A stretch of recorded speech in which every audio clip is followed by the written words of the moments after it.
Bonjour à tous et bienvenue à notre webinaire sur Microsoft Intune. Si vous êtes à la recherche d'un outil qui vous permette de centraliser la gestion des appareils, d'assurer la conformité des politiques de sécurité et de fournir en fait un accès sécurisé aux ressources de votre entreprise de manière transparente, restez connectés parce que c'est le webinaire qui est fait pour vous. Je ne vous spoile pas davantage sur les fonctionnalités de l'outil. Par contre, je vous propose qu'on aille jeter un œil à l'agenda du jour. Donc, dans un premier temps, on va vous faire une belle présentation complète de Microsoft Intune. On va parler objectifs, avantages et fonctionnalités. Nous verrons ensuite à qui s'adresse l'outil. Afin de rentrer dans le vif du sujet, on verra aussi des exemples concrets d'utilisation d'Intune pour que vous puissiez vous projeter davantage et voir si cette solution, elle pourrait répondre à vos besoins. Ensuite, nous verrons quels sont les prérequis en termes de préparation de votre environnement. On va prendre également un moment pour parler de la compatibilité d'Intune avec les autres applications de Microsoft. Puis, en dernier, on va parler des différentes options d'abonnement et puis, comme d'habitude, on se gardera un moment pour répondre à vos questions à la fin du webinaire. Donc, un beau programme qui sera présenté par nos deux conférenciers que j'ai le plaisir de vous présenter. Ou de vous représenter pour les habitués de nos webinaires. Donc, on a avec nous aujourd'hui Mathieu Dubé, directeur des solutions technologiques chez MS Solutions. Salut Mathieu. Salut Cheyenne, merci pour l'invitation. Avec plaisir. On a aussi également Guillaume Poulain, qui est directeur des ventes chez MS Solutions. Bonjour Guillaume. Bonjour Cheyenne, bonjour tout le monde, content d'être avec vous aujourd'hui. Merci Guillaume. Donc, c'est toi qui ouvre le bal avec la présentation de Microsoft Intune. Alors, je te laisse la parole pour la suite. Excellent. Donc, bien content d'être avec vous tout le monde. Je pense qu'on a un beau sujet pour vous aujourd'hui. Intune, c'est vraiment un sujet qui prend de l'ampleur dans les dernières années, surtout avec la pandémie. Je vais commencer par présenter le pourquoi, à très haut niveau de l'outil. Tout à l'heure, Mathieu va tomber là, un petit peu plus en détail dans les fonctionnalités techniques de Microsoft Intune. Donc, premièrement, le pourquoi de l'outil qu'on devrait se poser comme question en tant qu'entreprise, c'est est-ce que vous avez un bon contrôle des appareils et des applications de votre organisation? Donc, de plus en plus, là, il y a des appareils finalement qui sont apportés par l'employé dans le réseau de l'entreprise, donc que ce soit des appareils mobiles, des cellulaires, des portables, etc. Donc, il y a naturellement des portables, des ordinateurs qui sont fournis aussi par l'entreprise comme telle, mais il faut s'assurer de garder un contrôle sur qu'est-ce que nos employés font avec ces appareils-là. Donc, qu'est-ce qu'ils ont le droit de faire vraiment avec les applications? C'est quoi les paramètres de sécurité sur ces appareils-là? Quelles applications on peut installer? Quel genre d'accès qu'on veut contrôler, les mots de passe, les paramètres, les politiques de conformité. Donc, il faut vraiment trouver une façon maintenant en 2023 de centraliser cette gestion-là parce que sinon, ça devient très, très difficile à contrôler. Alors, Intune, ce que ça se trouve à être, c'est vraiment un outil sécurisé basé dans Microsoft 365. C'est une console web de gestion et de centralisation finalement de toute la sécurité, conformité, puis déploiement, là, autant de vos appareils, de vos applications, des politiques de sécurité, etc. Donc, vous n'aurez pas besoin d'avoir des outils séparément pour gérer tout ça. Tout va être intégré finalement dans Microsoft 365, puis va venir un petit peu utiliser les autres fonctionnalités qui sont déjà dans l'outil, comme par exemple Azure Active Directory, Defender, Autopilot, pour en nommer quelques-uns. Donc, si on passe à la diapositive suivante, je vais regarder là, les top 4 réellement objectifs et avantages de l'outil Microsoft Intune. Donc, vous voyez en haut à droite là, un petit diagramme un petit peu qui explique que l'utilisateur de nos jours a plusieurs appareils, là, des appareils mobiles comme des cellulaires, des tablettes, un ordinateur, un portable, utilise plusieurs applications, des logiciels tierces, là, autant que Microsoft. Puis, on a l'administrateur à gauche qui, lui, va utiliser la console d'administration unique d'Intune pour vraiment venir gérer tous ces appareils et ces applications-là de manière centralisée. Alors, entre autres, ça va permettre de simplifier la sécurité de nos différents appareils. Donc, on peut mettre en place des politiques comme, par exemple, les accès à ces appareils-là. On peut bloquer certains types d'accès. Donc, si l'employé tente d'accéder à un appareil dans un pays étranger ou dans un endroit non autorisé, à ce moment-là, ça pourrait être bloqué. On peut mettre en place des politiques aussi au niveau de qu'est-ce que les gens peuvent faire avec leurs applications. Donc, est-ce qu'ils ont le droit de prendre des captures d'écran? Est-ce qu'ils ont le droit de partager du contenu à l'externe? s'assurer que, exemple, quand l'employé fait des règles copier-coller, que ça ne se stocke pas sur l'appareil. Donc, il y a plein de sécurités qu'on peut mettre en place pour assurer finalement la conformité de nos appareils et applications. L'autre chose que ça va faire aussi, Microsoft Intune, c'est finalement faciliter puis accélérer le déploiement de vos postes de travail puis de vos différents appareils mobiles. Donc, si on ne veut pas passer 2 à 3 heures à chaque fois qu'on a un nouvel employé qui se joint à l'entreprise ou qu'on ajoute un nouveau poste, il y a énormément de configurations manuelles normalement à faire. Donc, si on veut simplifier puis accélérer ce processus-là, on peut utiliser entre autres Intune qui va utiliser une fonctionnalité qu'on appelle Windows Autopilot pour mettre en place des modèles de postes de travail, des modèles d'appareils mobiles qui vont venir mettre à profit finalement différents paramètres puis fonctionnalités. Donc, on pourrait dire entre autres, là, par exemple, installe toujours tel système d'exploitation, exemple Windows 11 Pro, avec telles applications installées pour tel rôle dans l'entreprise. Puis on pourrait avoir différents modèles selon le rôle, selon le département. Puis différentes fonctionnalités aussi, là, par exemple, s'assurer que dès qu'on ouvre un navigateur web, qu'il y ait certains paramètres puis certaines applications favorites d'installer. Donc, ça va vraiment simplifier ça, puis ça va venir automatiser beaucoup de tâches là, pour les administrateurs. Que l'administrateur soit chez vous, chez le client ou chez nous, ça ne change pas grand-chose dans le sens que ça va quand même être un avantage de pouvoir accélérer ce processus-là. Puis, ça va vous assurer d'avoir un certain standard là, à travers votre organisation. On va aussi centraliser la gestion des points de terminaison pour un meilleur contrôle. Le pourquoi qu'on veut ça, c'est que justement, si les employés, par exemple, amènent un de leurs appareils dans le réseau de l'entreprise, puis c'est leur propre cellulaire à eux, on veut quand même bien segmenter les applications que l'employé a le droit d'utiliser sur ces appareils-là, puis s'assurer qu'il ne stocke pas de données sur son propre appareil.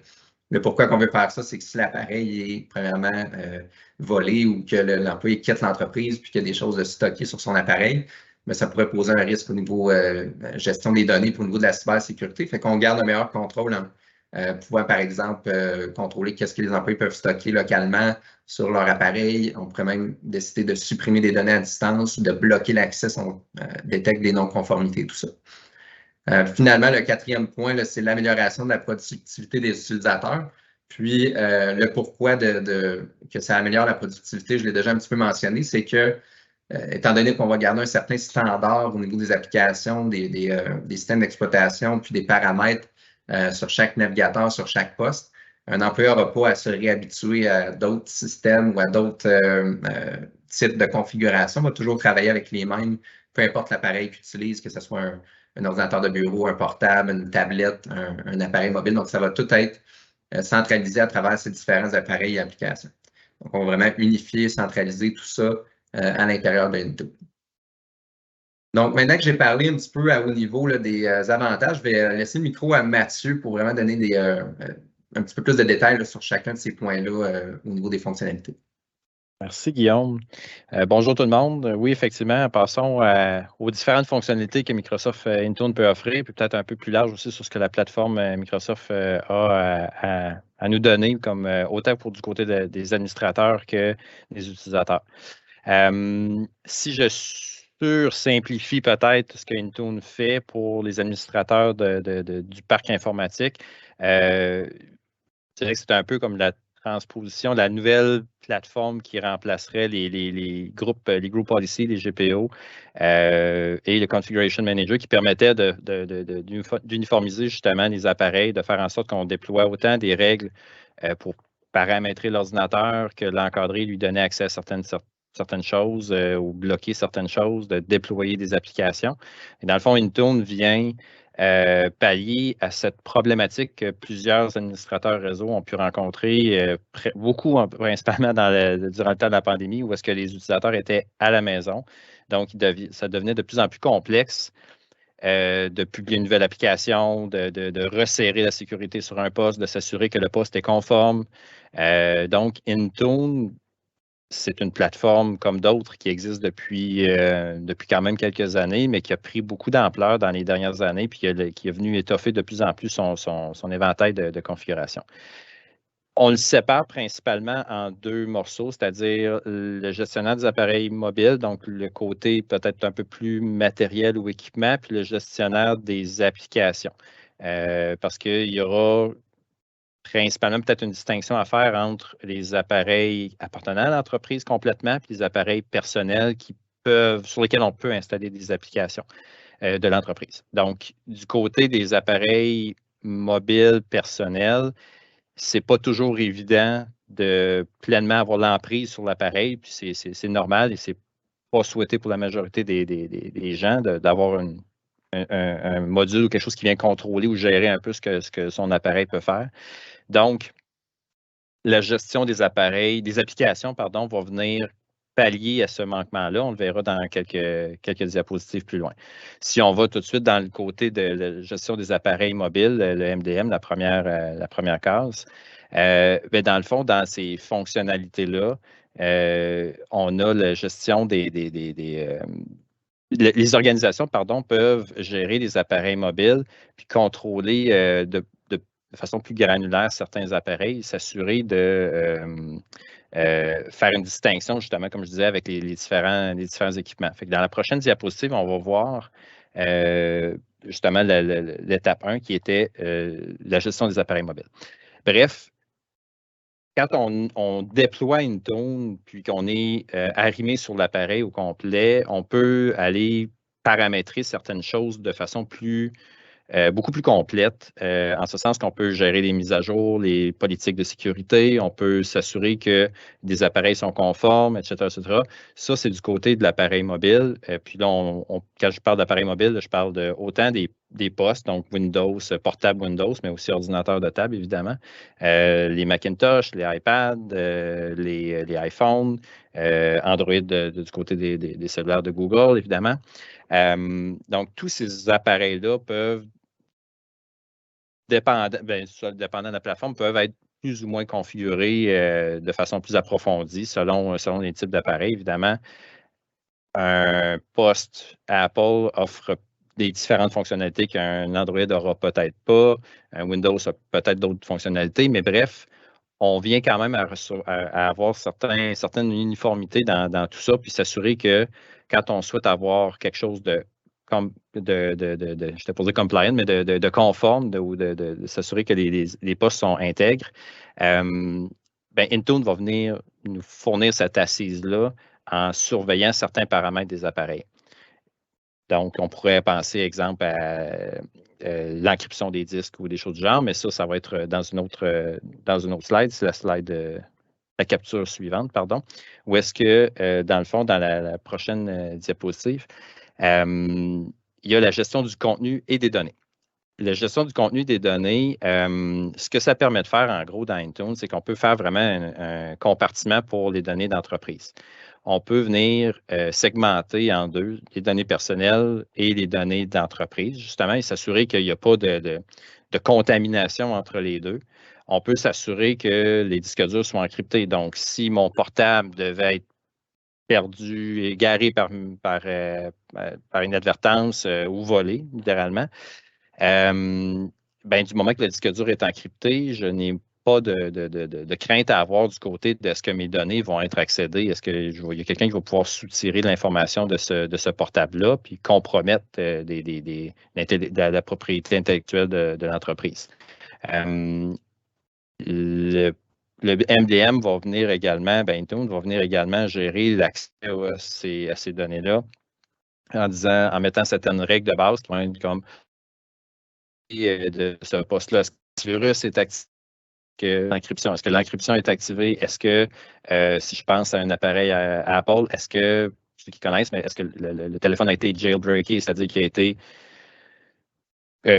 plus ou moins contourner les sécurités d'Apple pour faire en sorte qu'on puisse y installer peut-être plus de logiciels, mais du côté de l'entreprise, c'est peut-être pas quelque chose qu'on souhaite avoir. Ce genre d'appareil-là est peut-être ouvert à d'autres failles. Donc, on vient resserrer tout ça grâce à Intune qui va faire certaines validations au fur et à mesure qu'on avance dans les politiques de configuration.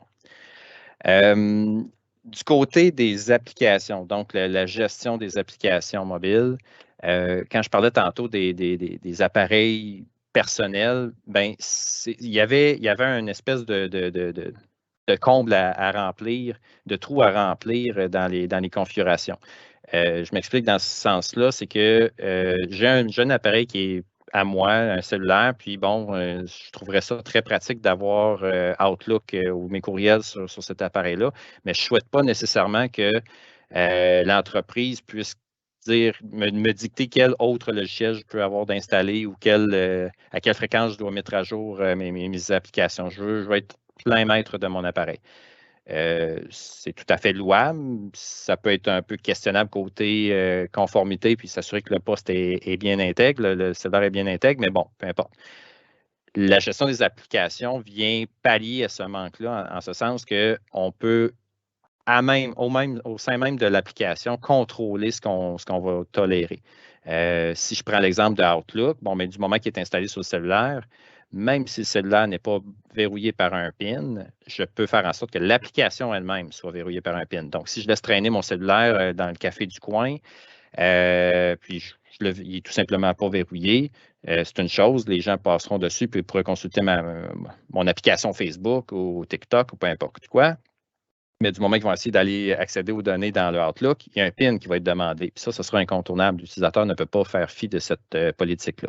Fait que ça, c'est vraiment dans le Intune, une de ces forces-là, c'est justement de pouvoir permettre d'encadrer les données corporatives malgré le fait qu'on est assis sur des appareils qui sont personnels. Il y a une belle distinction qui se fait entre ce qui est personnel et professionnel, mais quand on n'a pas besoin de desserrer les cordons de la sécurité pour permettre d'avoir un peu plus de flexibilité sur où est-ce qu'on accède des données. Ça, c'est pour la gestion des applications. Du côté de la gestion de sécurité, bien là, si je reviens un peu avec tout ça, c'est sûr que c'est un terme qui revient tout le temps. Là, puis la sécurité, c'est le nerf de la guerre dans toutes les entreprises, puis toutes les plateformes. Je pense que c'est l'épine dorsale qui vient faire que tout est cohérent. Tout ça doit être sécuritaire, évidemment. Donc, Intune, où est-ce qu'il peut apporter encore plus de sécurité côté application? Il peut faire en sorte que, un appareil qui n'est pas enrôlé ne peut pas installer l'application Outlook. Donc, je peux faire une distinction encore là, pas juste quand je la permets. Si d'un côté, je peux la permettre puis exiger un PIN, de l'autre côté, je peux dire non, tu n'installes pas, si tu n'es pas sur un poste conforme, tu n'installes pas la suite Outlook. Il peut faire aussi en sorte que pour un appareil qui est enrôlé dans Intune, je ne puisse pas connecter de Teams personnel. Donc, je reste dans un cadre professionnel, je ne peux pas déroger des applications un peu plus maison et tout ça. Donc, je suis vraiment plus resserré. On peut aller personnaliser aussi des applications puis faire en sorte que elles sont préconfigurées. Puis ça, c'est une des fonctionnalités que j'aurais pu mentionner dans le slide d'avant. Mais dans le fond, les sécurités, les paramètres d'application c'est quelque chose qu'on peut bonifier grâce à Intune. Si je fais un recap là, de tout ça, là, dans le fond, Intune, c'est vraiment le cœur de tous ces petits modules-là, de tous ces morceaux-là qui interagissent ensemble dans M365 qui viennent faire quelque chose de cohérent. Fait qu'on va avoir des politiques, on va avoir des règles de sécurité, on va avoir des applications qu'on va pouvoir déployer. Fait que si on va dans la diapositive suivante, on va voir justement toute cette rassemblement d'applications qui gravitent autour d'Intune. Puis, de plus en plus, évidemment, de joueurs tiers viennent apporter leurs produits dans Intune pour le rendre paramétrable. Je pense à, un exemple bien de base, là, mais un Chrome, on pourrait personnaliser la page de démarrage, c'est sûr. On pourrait aller du côté de la sécurité et dire, pas de capture d'écran faite à partir de l'application Chrome. On peut aller contrôler contrôler et ou préconfigurer l'application Zoom pour ceux qui l'utiliseraient. Bien évidemment, les applications tierces cherchent à venir se greffer dans Intune, mais le gros gain quand on est naturellement dans la plateforme Microsoft au complet, parce que c'est là qu'on a vraiment quelque chose de 360, là, où est-ce qu'on va toucher tous les morceaux ensemble, puis on va avoir des comportements qui sont très, très, très intéressants. Si je reviens avec la conformité d'un poste, puis je donne un exemple peut-être un peu plus concret, mais supposons qu'on a un poste que l'utilisateur a désactivé par mégarde ou volontairement l'antivirus sous prétexte que ça ralentissait son ordinateur. Bon, c'est une chose, ça peut sembler banal. Mais Intune va détecter cet événement-là, puis si on a appliqué des politiques en conséquence, bien, on pourrait aller jusqu'à mettre des accès conditionnels qui feraient en sorte que, bon, le SharePoint de l'entreprise ne sera pas accessible. Donc, l'utilisateur va avoir à contacter son support TI pour un peu s'expliquer sur pourquoi il a désactivé son antivirus.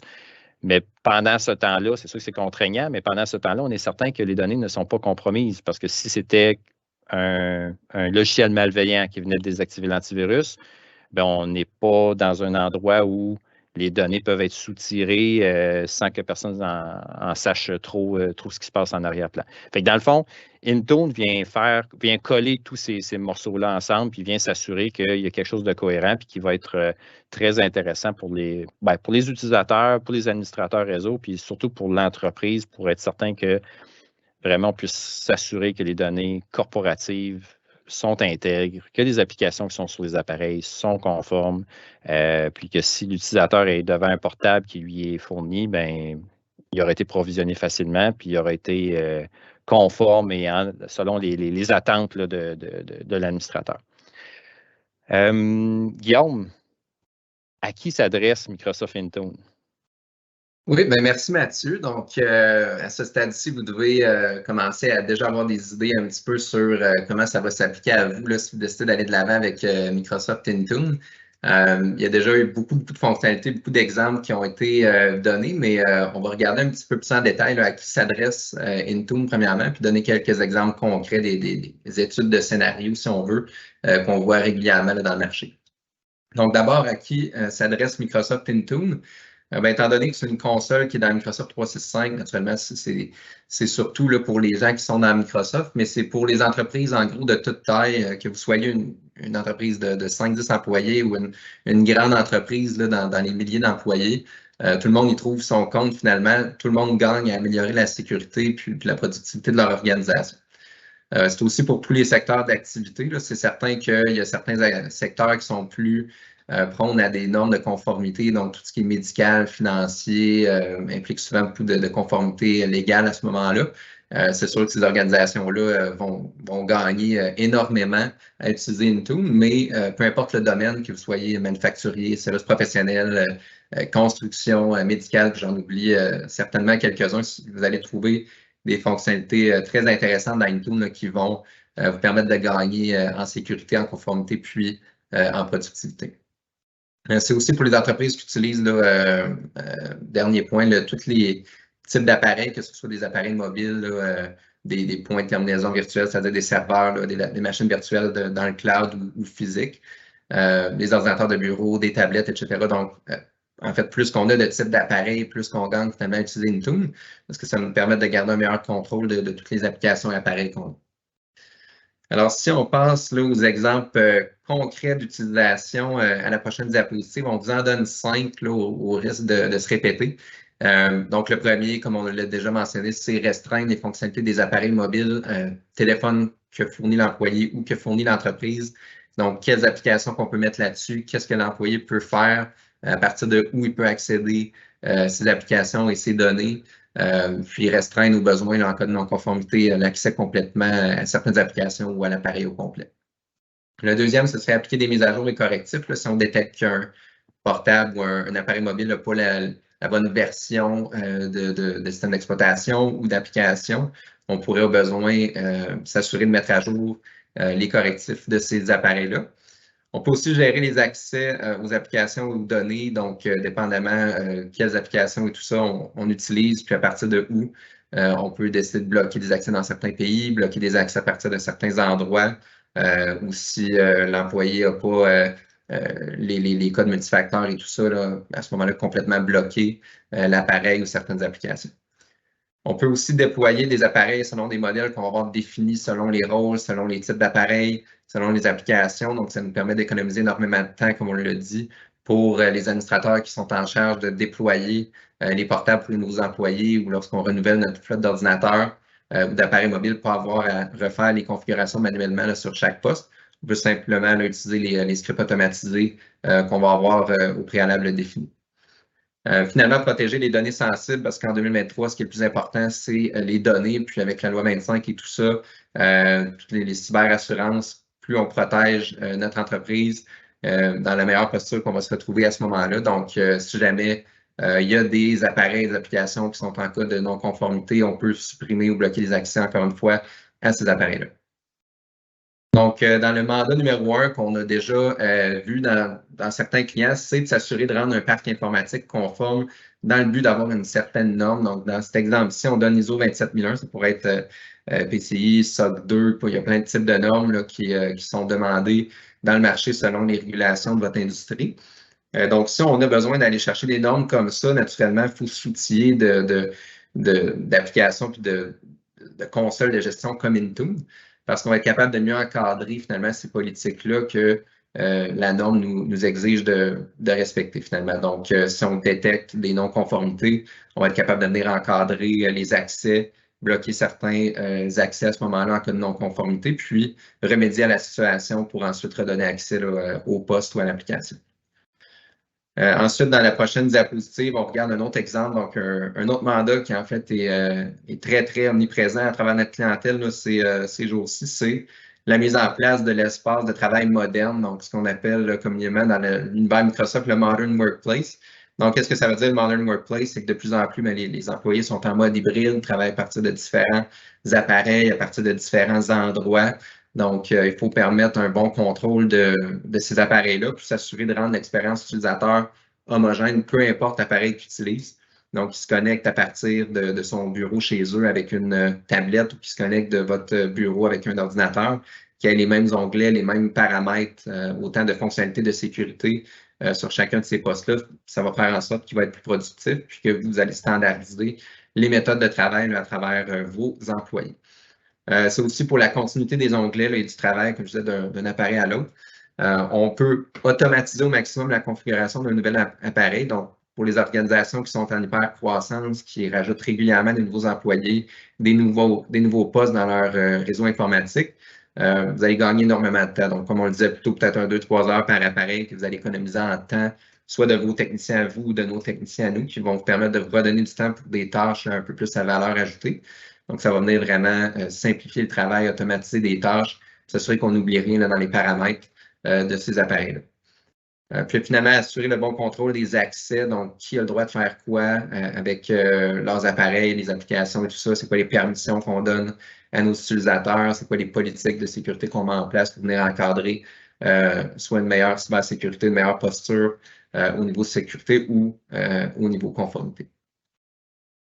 Donc, je redonne une fois à Mathieu pour donner quelques détails là, sur c'est quoi les prérequis pour aller de l'avant avec un projet Intune.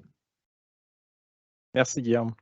Oui, effectivement. Bon, côté prérequis et préparation de l'environnement, bon, il y a assurément une espèce de Y qui se forme tout de suite en partant, c'est-à-dire est-ce que l'entreprise est pure cloud, donc assise uniquement en modèle presque SaaS, ou est-ce que vous avez des infrastructures qui soient soit au sein de votre entreprise ou en colocation, peu importe, mais est-ce qu'il y a des serveurs physiquement quelque part, un contrôleur de domaine, etc., etc.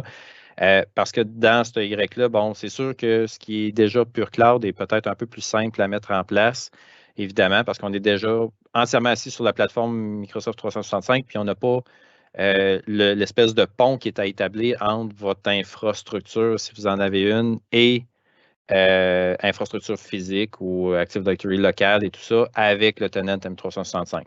Cela dit, il y a beau avoir une complexité additionnelle, évidemment, en mettant ce pont-là en place, c'est au niveau du gain qu'il faut se concentrer puis voir vraiment à quel point on va venir simplifier la gestion de votre parc d'appareils, puis on va pouvoir continuer à avoir une belle uniformité dans tous les équipements.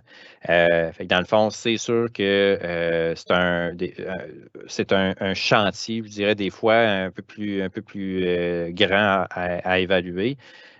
Mais c'est un travail qui vient après ça grandement ressentir, qui vient se ressentir justement dans la configuration, dans l'uniformité des appareils, dans le comportement, dans la simplicité de provisionnement des postes.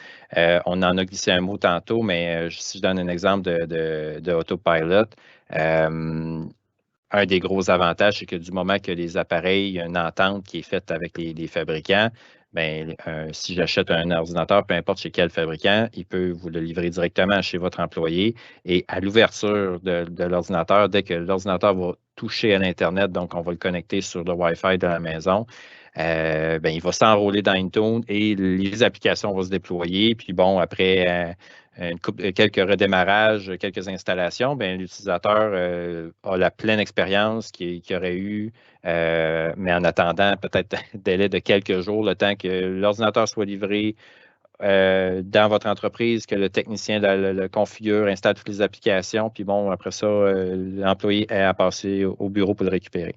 Fait que, bref, il y a des prérequis, il y a des préparations. Un des prérequis, bien, Guillaume en clarifiera tantôt, mais il y a assurément une assise du côté des licences. C'est sûr que ça prend certains types de licences particulières pour déverrouiller ces fonctionnalités-là. Puis ça, bien, tout à l'heure, Guillaume pourra vous en parler. Si on passe au sujet suivant, c'est la compatibilité avec d'autres applications Microsoft. Évidemment, je prétendrais presque l'entièreté du stack de Microsoft est compatible Intune à quelques nuances près, mais bon, ce qu'on est habitué de travailler avec, Word, Excel, le Teams, SharePoint, OneDrive, bon, toutes ces applications-là sont paramétrables, sont déployables par Intune. Puis comme je disais tantôt, il y a des applications tierces qui peuvent être publiées, qui peuvent être contrôlées également. Fait que dans le fond, Intune, c'est de la plateforme qui va vous permettre de gérer ou de centraliser toute cette configuration-là. Je fais quelques pas en avant. J'ai vu une question tout à l'heure dans le chat, puis là, j'en profite, là, mais dans le fond, il y avait une question à savoir est-ce que c'est seulement des applications Microsoft ou c'est toutes les applications? Bien, dans le fond, ce qu'il faut comprendre de la compatibilité avec les applications, c'est que dans le catalogue Microsoft, il y a une panoplie d'applications qui sont déjà publiables. Donc, je pense à du Adobe Reader, des choses Chrome ou peu importe, et qu'on va pouvoir aller installer par ce catalogue-là. Mais il y a une panoplie d'autres applications qui ne sont peut-être pas nécessairement publiées dans le catalogue de Microsoft, mais qu'on peut emballer, packager en anglais là, sur Intune, puis après ça, publier. Bon, ça prend peut-être des fois un script ici et là pour venir bonifier la publication de cette application-là, mais rares sont les cas où on n'est pas en mesure de déployer une application par Intune. Honnêtement, je vous avouerai qu'on n'en a pas rencontré pour l'instant bon, il y en a qui sont un peu plus difficiles, il y a des plus gros défis des fois, mais la majorité du temps, c'est tout déployable. Puis après ça, ben là, c'est de s'assurer qu'on les maintient à jour, évidemment. Donc, voilà pour la compatibilité des applications. Justement, Guillaume, je te passe la parole pour quelles options d'abonnement, on peut avoir là-dessus. Là. Parfait, donc merci Mathieu. Alors, si on passe à la diapo suivante, on va regarder les deux options finalement qui s'offrent à vous au niveau de Microsoft 365. Donc, la première, qui est la plus simple, qui est celle qu'on voit le plus souvent, c'est que Microsoft Intune est inclus dans Business Premium, qui est utilisé chez environ 95% de nos clients. Pourquoi Business Premium? C'est que ça inclut toutes les fonctionnalités standards de Microsoft 365, donc entre autres la suite Office, Teams, SharePoint, OneDrive, etc. Mais ça vient rajouter toute la couche de sécurité. Donc, au niveau de Defender pour les courriels, Defender pour l'antivirus, Azure AD P1 là, pour tout le contrôle des accès, bloquer certains pays, bloquer certaines adresses IP, etc. Puis qui vient ultimement ajouter Intune. Donc, pour prendre avantage d'Intune au maximum, il faut avoir tous les autres outils que je viens d'énumérer. Idéalement, là, donc entre autres, comme je disais, Defender, Azure AD, etc. C'est pas qu'on ne peut pas l'utiliser sinon Intune, c'est juste qu'il y a certaines fonctionnalités qu'on ne pourra pas prendre avantage au maximum. Sinon, la deuxième option, c'est d'aller chercher Intune à la carte, en mode à la carte. Donc, l'outil est plus ou moins 8 à 10 $ par mois. Donc, maintenant, il y a des nouveaux plans, le plan 1, plan 2, etc. Donc, ça dépend vraiment de l'option que vous allez aller chercher. Puis, le problème, c'est que si on y va à la carte, qu'on se met à ajouter toutes les autres applications, Azure AD, Defender, etc. à la carte, ça revient plus cher que d'aller sur Business Premium qui inclut toutes ces fonctionnalités-là. Donc, l'idéal, c'est vraiment de centraliser ça sur Premium. Si vous êtes client chez nous, il y a de fortes chances qu'on vous ait déjà recommandé ça dans la dernière année, surtout si vous êtes en infogérance sécurisée. Donc, pour faire un projet d'Intune, c'est pas juste d'avoir la licence naturellement, là, donc il faut aussi mettre en place toutes les politiques, venir créer les modèles de déploiement, s'assurer qu'on regarde qu'est-ce qu'on fait pour chaque différent scénario. Donc, ça prend une analyse de quelques heures là, avec le client pour vraiment lui poser les bonnes questions. Par la suite, arriver avec une maquette de déploiement, donc un projet finalement qu'on va faire chez vous en termes de banque d'heures. Ça va vraiment être différent d'un client à l'autre. Donc, ça vient couvrir un petit peu les options d'abonnement. Si vous n'êtes pas certain si ça s'applique à vous ou pas, ou dans quel scénario vous vous trouvez, n'hésitez pas à en parler avec votre représentant chez MS Solutions. Ça va me faire plaisir de vous orienter vers la bonne solution. Merci Guillaume, merci Mathieu pour vos explications. Comme le sujet aujourd'hui était très complexe et détaillé, Mathieu a pris le soin de répondre à la majorité des questions directement dans le chat au fur et à mesure pour tenir le délai qu'on avait annoncé pour le webinaire. Par contre, on s'est gardé 2 questions qui sont assez larges et puis qui peuvent intéresser tout l'auditoire pour clôturer le webinaire. Donc, la première question, je pense que c'est toi, Mathieu, qui pourra la prendre. C'est Microsoft Intune et Endpoint Manager sont-ils identiques? C'est une question qu'on a souvent, puis même dans la documentation, ça devient un petit peu difficile de s'y retrouver. Ce qu'il faut comprendre, c'est que historiquement, le produit s'appelait Windows Intune. Après ça, il a été renommé en Endpoint Manager Configuration. Et finalement, Microsoft est revenu en octobre 2022 avec le nom officiel Microsoft Intune. Donc, ce que ça veut dire, c'est que, bon, dans la documentation, vous allez retrouver des fois des knowledge base, ou en tout cas des devis techniques sur Endpoint Manager. Les configurations sont bonnes, c'est juste que les menus sont peut-être un peu changés. Puis bon, ben, Endpoint Manager fait vraiment référence à Microsoft Intune. Ils font un gros travail de revamper tout ça, de s'assurer que la documentation soit cohérente, mais c'est sûr que si vous allez sur des blogs ou des personnes qui vont publier des choses sur Internet avec des petits trucs de comment utiliser telle ou telle fonctionnalité, bien, ça fait partie du langage. Donc, truc du métier, si vous cherchez à configurer quelque chose, puis des fois, vous ne trouvez pas avec le mot-clé Intune, bien, écrivez Endpoint Manager, puis peut-être que vous allez avoir la recette que vous cherchiez. Elle n'a juste pas été republiée avec les nouveaux mots-clés. Merci Mathieu. Puis la dernière question, donc combien de temps dure la mise en place d'un projet Intune? Peut-être que tu veux la prendre, Guillaume? Oui, donc ça dépend vraiment là, du client, donc de votre taille, de votre complexité, de qu'est-ce que vous voulez mettre en place comme fonctionnalité. Donc, ça va vraiment varier. Généralement, on commence toujours avec une analyse d'environ 10 heures, donc quelques ateliers là, avec un de nos consultants dans l'équipe à Mathieu, qui va vous aider à vous poser les bonnes questions, puis vous orienter là, sur les différentes politiques qu'on peut mettre en place dans l'outil pour venir maximiser finalement son efficacité. Alors, la première étape, là, ce serait de contacter votre représentant, puis on commencerait avec une petite analyse pour ensuite arriver avec quelque chose de plus concret là, pour venir bâtir un roadmap projet avec les bonnes fonctionnalités incluses. Merci Guillaume. Notre webinaire touche à sa fin. Si vous avez encore des questions auxquelles on n'a pas répondu ou qui vous viennent, n'hésitez pas à nous écrire sur notre site web, ça va nous faire plaisir de vous y répondre. Et si vous avez aimé ce webinaire, n'hésitez pas aussi à nous laisser un avis sur Google. On vous a partagé le lien vers notre page Google directement dans le clavardage, ça va nous faire plaisir de vous lire. Et puis, avant de clôturer ce webinaire, j'en profite pour vous partager en exclusivité l'information sur notre prochain webinaire qui aura lieu le 29 septembre. On va parler d'infogérance. Donc, si c'est un sujet qui vous intéresse, restez bien connectés. Les inscriptions seront bientôt ouvertes. Et puis, merci à tous pour votre attention. Merci à Guillaume et Mathieu pour le partage des connaissances sur Intune. Et puis, merci à Alison à la console. Bonne fin de semaine à tous. Bon week-end. Merci beaucoup.